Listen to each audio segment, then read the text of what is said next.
ఈ మకర రాశి వారికి 6లో గురువు ఉన్నాడు, 3లో శని ఉన్నాడు, 2లో రాహు ఉన్నాడు, 8లో కేతు ఉన్నాడు. ఈ ఆదాయం కూడా వీరికి 8 ఆదాయం, వ్యయము 14, రాజపూజ్యము 4, అవమానము 5 ఉంది. ఈ సంవత్సరము వీరికి ఉద్యోగ వ్యాపార వ్యవహారంలో మిశ్రమ ఫలితాలే ఉన్నాయి. అట్లాగే మనస్సుకు ఆనందము, సంఘమునందు గౌరవము, కీర్తి లభిస్తాయి. అంటే వీరికి కొంచెం చుట్టుపక్కల వారి దగ్గర మంచి పేరు రావడం, ఏదైనా మంచి కార్యాలు వీరి ద్వారా ముందరికి వెళ్ళడం లాంటివి జరగడం ద్వారా వీరికి చక్కటి కీర్తి కలుగుతుంది. అలాగే రాజకీయ వ్యవహారములలో కూడా జయము కలుగుతుంది. ఏదన్నా మీరు ముందు ప్రయత్నం చేసి రాజకీయాలకు వెళ్ళాలనుకుంటే ఆ ఫస్ట్ స్టెప్ ఏదైతే ఉందో దాంట్లో విజయం సాధిస్తారు. తర్వాత మంచి ఆరోగ్యము, తేజస్సు, బలము, శుభకార్యాచరణము యందు హృదయము కలగటం, ఇవన్నీ కూడా ఈ సంవత్సరం మకర రాశి వారికి ఉన్నాయి. అట్లాగే ఈ సంవత్సరం మద్యం ఫైనాన్స్ వ్యాపారులకు ఆదాయం అధికంగా ఉండును. ఎవరికి? మకర రాశి వారికి. తర్వాత సినీ కళాకారులకు మధ్యముగా ఉన్నది. అంటే అంత లాభమని కాదు, అంత నష్టమని కాదు.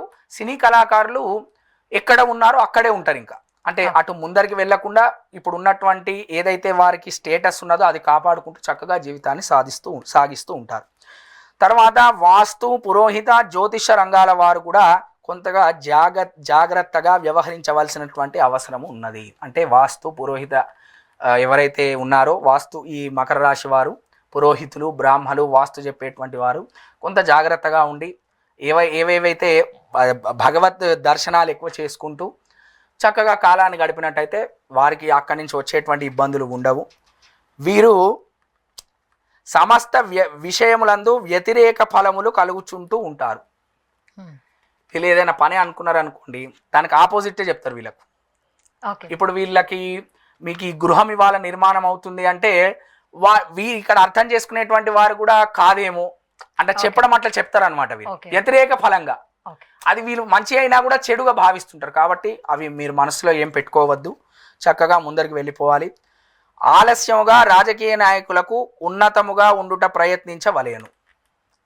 అంటే రాజకీయ నాయకులు పదవి ఇవ్వలేదని వేరే పార్టీకి వెళ్ళటం ఇట్లాంటివి చెయ్యొద్దు. కొంత సమయం మీరు ఉపేక్షించినట్టయితే కనుక ఆ ఫలితం మీరు ఉపేక్షించినటువంటి సమయం మీకు లాభమయ్యి మీరు మంచి స్థానాలకి వెళ్ళేటువంటి అవకాశం ఉన్నది.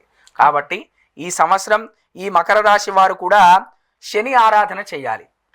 ఎందుకంటే మకర రాశ్యాధిపతి శని కాబట్టి ఈ శనికి సంబంధించినటువంటి నువ్వులు దానం ఇవ్వటం, శనికి సంబంధించినటువంటి శాంతి హోమాలు చేసుకోవడం ద్వారా ఈ సంవత్సరము ఈ మకర రాశి వాళ్ళకి చక్కగా సుఖాంతం అవుతుంది. కాబట్టి నేను ఎక్కడెక్కడైతే చెప్పానో అక్కడ మీరు ముందరికి వెళ్ళి, ఎక్కడెక్కడైతే వద్దు అని చెప్పానో అక్కడ వెనక్కి వెళ్ళి ఈ సంవత్సరం మీరు సుఖాంతం చేయవలసిందిగా కోరుతున్నాను.